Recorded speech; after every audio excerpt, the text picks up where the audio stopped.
Ayun mga tol, tara samahan nyo ako. Magbibigay ako ng merienda sa aking mga alagang ibon. Romaine lettuce mga tol. Bibigyan ko yung mga alagang ibon.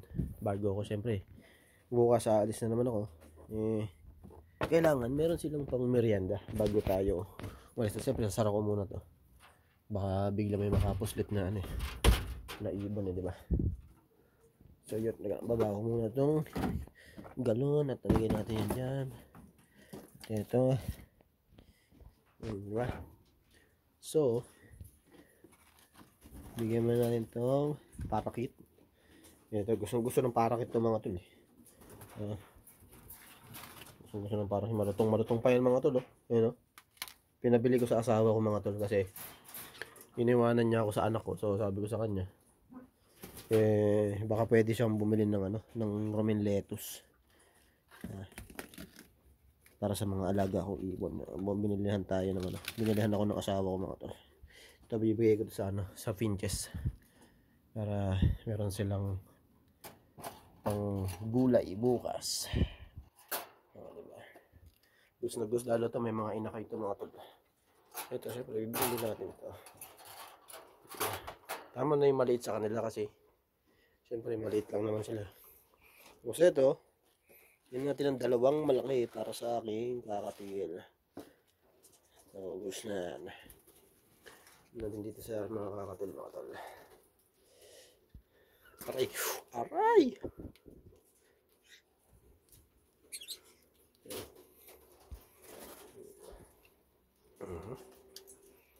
Para meron silang makain habang ako'y wala. Sa Beres na naman ako babalik mga tol Kaya kailangan siguradong meron silang supply ng pagkain. Tapos ano ba? Yun yung mga lovebirds mga tol. Bigyan natin yan mga lovebirds. Yan. Okay na ito sa kanila. Isa't kalahati lang. Yan. Tapos sa kanila na ito. Bigyan natin sa lovebirds. Meron silang mga ngat bukas. Baka nga yung mga ngat-ngatin na nila yan mga tol Yan. Bigyan natin yan dito sa gilid. Diba? Yung dalawang parakit pa pala sa ilalim. Lagyan natin ito. Dahil wala pa naman silang anak, ito na muna bibigay natin mga tol. Ayan. Sabay natin ito. Yan mga tol Yan kaya itlog nito. Check ko nga. Hindi ko alam kung ilan na itlog. Ay, dalawa. Meron dalawang itlog mga tol. Bali, total of 5 eggs na. Kasi yung ibang itlog andito. Ibang itlog. So, total of 5 mga tol Sino pa ba? Yung mga IRN natin. Lalagyan ko rin yan syempre.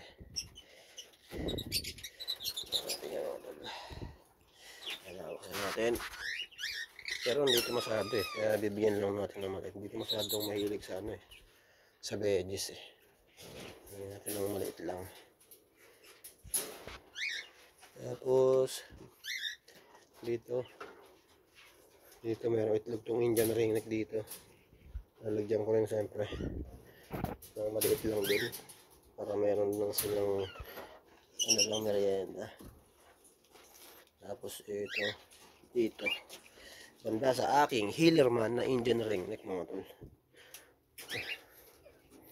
Ito natin dyan. Pakita ko sa inyo mga tol yung Hillerman ko. Yun ganda nyan mga tol diba? Picture natin. Picture. Tapos ano yung isa?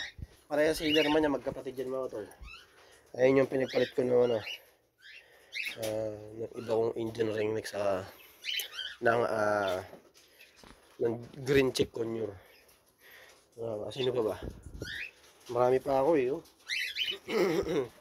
bibigyan ko nga itong sa flight cage siyempre. Wala ko ba tayo nalagyan sa nilagyan ito nalagyan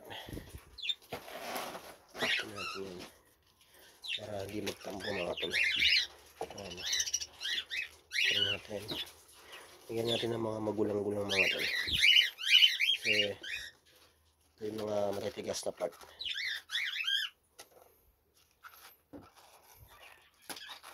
Ayan. Kasi gusto na yung mga adult yan eh.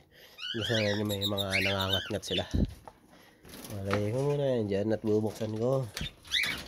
Siyempre. Gusto ko ayusin yung parts na ito mga tol eh.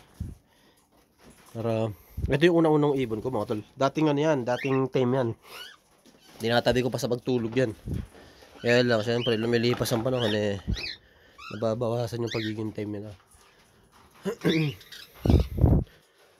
So yun, nabigyan na natin sila ng mga lettuce para may pang merienda sila bukas. Pero parang gusto kong dagdagan. Lalo na itong may itlog. Dadagdagan natin mga tol.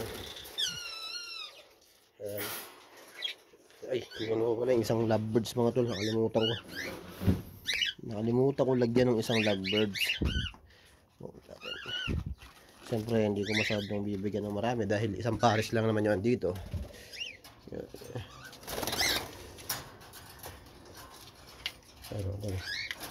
Para bukas, diba? Nagugulat sila, meron na silang surprise. Bigyan ko na rin to ulit kasi marami pa tayo eh. Ayan o. Ayan natin.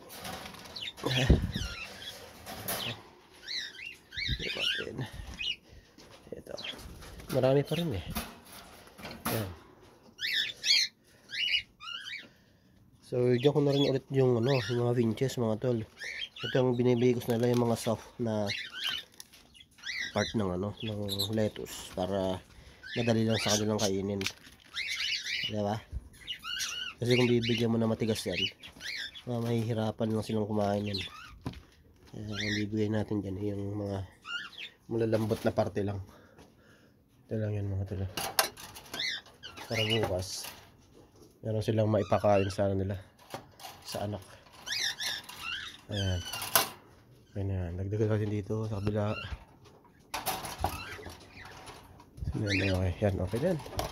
Parang may itlog ako nakita. Ay, puta, may itlog oh. Ah, yun yung itlog na nila luma mga tol. Nga din. Hindi na natin bubulabogin yung yung kung ano man yung ginagawa nila sa loob. Pag kinakain niya mga tol yung ginawa kong calcium. Napakagandang calcium mga tol. Meron tayong isang naligaw sa page ko. Meron naligaw sa page ko eh. Nagmamagaling mga tol. Binigyan ko ng bat ko daw binigyan ng ng calcium block. Tinitipid ko daw mga ibon ko. Eh halatang walang isip eh. Sabi niya bakit daw kung ibon niya daw tong mga to. Ang sabi niya cattle bone daw ibibigay niya. Kundi ba naman tanga? Eh yung ginawa ko yung ingredients na ginawa ko dito, ginamit ko rito sa calcium ko na ginawa. Eh mas mahal pa sa cattle bone. At ang cattle bone, isa lang sa ingredients na nilagay ko diyan. May cattle bone din 'yan. Hindi lang cattle bone nilagay ko diyan mga tol. May cattle bone, merong oyster shell, merong egg shell, merong calcium grit, merong ano ba nilagay ko diyan? Plaster of Paris mga tol.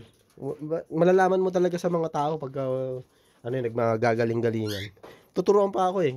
Sabi niya, tinitipid mo pala mga ibon mo. Sabi niya, baka kung alaga ko yan eh, cattle bone bibi ko, di ba? Halatang walang alam sa ibon eh. Tapos biglang magko-comment ng ganito. Tapos meron na naman isa nakipag-away pa sa akin mga tol. Ba't ko daw binubulabog yung mga ibon ko? Binubulabog ko daw. Ano mo? Binubulabog mo ba yun na kailangan mo silang bisitahin? Kailangan mo bisitahin yung mga pugad nila kung safe ba yung mga itlog, safe ba yung inakay. Okay. Halatang mga yung mga nagbagaling-galingan.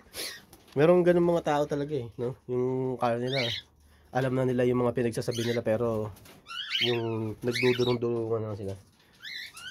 Kaya na bad trip ako nakaraan, sinagot-sagot ko talaga siya eh. Lang, medyo talagang malasado yung utak. So binala ko na lang kasi pag pinatulong mo pa yung mga ganun tao, masasayang ng oras mo eh. Mga ganun medyo may tubig yung utak ng mga tao. Kaya bago iniiwasan yun. Binablock na lang pag ganun. Wala naman siya sa harapan natin eh, para kung nasa harapan mas magandang rambulan yung pag nasa harapan natin yung taong palasagot sa atin. But anyway mga tol, yun lang. Ayun, kinakain na ng parakit yung binigay kong lettuce. So yun lang mga tol. Meron pa natira, marami pa natira. Pero bibigay ko rin sa kanila lahat yan. Para maubos na kasi siyempre para sa kanila naman talaga yan. Kaya ako pinabili sa asawa.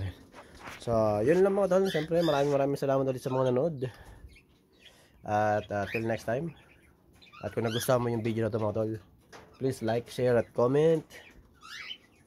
At kung hindi ka pa nakafollow, please follow na mga tol. Ayan na. Siyempre, bago natin tapusin ang video, silip-silip muna. Ayun, till next time, maraming salamat at ingat.